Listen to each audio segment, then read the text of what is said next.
Students ये example 1 है। Find the probability of getting a head when a coin is tossed once, also find the probability of getting a trial. Probability में आपको सिर्फ 3 line लिखनी है। जो भी काम हो रहा है उसके कितने ऑप्शंस हैं टोटल, जो मुझे रिजल्ट चाहिए उसके फेवर में कितने रिजल्ट्स हैं, बस उनको डिवाइड करना है। Find the probability of getting a head. तो क्वेश्चन देख लीजिए क्या कह रहा है। मुझे जो है प्रोबेबिलिटी चाहिए, किसकी चाहिए? हेड की प्रोबेबिलिटी चाहिए। ये मेरे पास क्वेश्चन है, प्रोबेबिलिटी ऑफ हेड।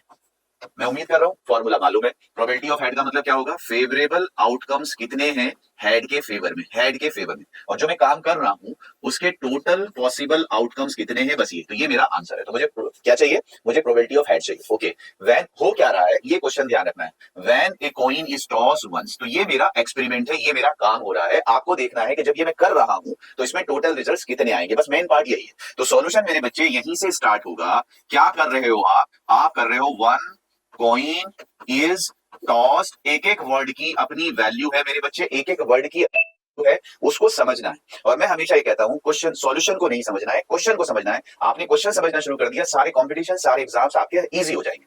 तो one coin is toss once, तो मेरे बच्चे इसको हम एक्सपेरिमेंट कहते हैं, ये हमारा टास्क है। तो जब वन कॉइन को टॉस करोगे, अब आपको बताया सर मेरे पास ये कॉइन होता है, इस पे एक तरफ बच्चे हेड होता है, एक तरफ मेरे बच्चे टेल होता है। अगर आप इसको एक बार टॉस करेंगे तो या तो बेटे हेड आएगा या फिर मेरे बच्चे टेल आएगा। इससे ज्यादा कुछ नहीं हो सकता है जब आप एक कॉइन को एक बार टॉस कर रहे हो। कॉइन के जो क्वेश्चंस होंगे वो आपके पास 3 तरह के हो सकते हैं इस 10th में। एक कॉइन को एक बार टॉस करें, या एक कॉइन को 2 बार टॉस करें, या फिर 2 कॉइन को एक बार, यानी कि एक कॉइन पे बेस क्वेश्चन, 2 कॉइन पे बेस क्वेश्चन, या फिर 3 कॉइन पे बेस क्वेश्चन आपके पास हो सकते हैं। इस क्वेश्चन में सिर्फ एक कॉइन को एक ही बार टॉस कर रहा है, तो one coin is toss once. तो आपको लिखना है टोटल रिजल्ट्स कितने होंगे। ये पहली लाइन है। तो टोटल पॉसिबल आउटकम्स मेरे बच्चे, टोटल पॉसिबल आउटकम्स।